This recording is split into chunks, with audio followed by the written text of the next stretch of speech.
જામનગર જિલ્લામાં સંભવિત પૂર કે અતિવૃષ્ટિ જેવી સ્થિતિ સામે અગમચેતીના ભાગરૂપે કલેક્ટર કચેરીના સભાખંડમાં પ્રી મોન્સૂન તૈયારીઓની સમીક્ષા બેઠક યોજાઈ, જેમાં જિલ્લા કલેક્ટર બીબી પંડ્યાએ તમામ વિભાગના અધિકારીઓને પોતાની જવાબદારી સુપેરે નિભાવી ઝીરો કેઝ્યુલિટીના અભિગમ સાથે કામ કરવા સૂચના આપી હતી. બેઠક દરમિયાન કલેક્ટરે ખાસ કરીને નદી કાંઠા અને નીચાણવાળા વિસ્તારો પર વિશેષ ધ્યાન આપવા જણાવ્યું.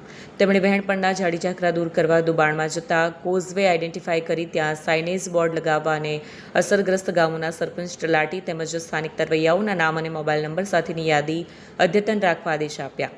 આપાતકાલીન સ્થિતિમાં સ્થળાંતરની જરૂર પડે ત્યારે સંકલન સરળ રહે તે માટે આપદા મિત્રો અને સેવાભાવી સંસ્થાઓને પણ આ પ્લાનિંગમાં સાંકળી લેવા જણાવાયું હતું. વધુમાં કલેક્ટરે ભયજનક વૃક્ષોનું કટિંગ, જર્જરિત શાળા આંગણવાડીના મકાનોનો ઉપયોગ ટાળવા, જરૂરી દવાઓનો પૂરતો સ્ટોક રાખવા અને કંટ્રોલ રૂમને કાર્યરત કરવા જેવી બાબતો પર ભાર મૂક્યો.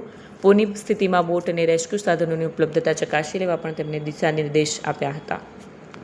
નેક્સ્ટ, ભરૂચ જિલ્લા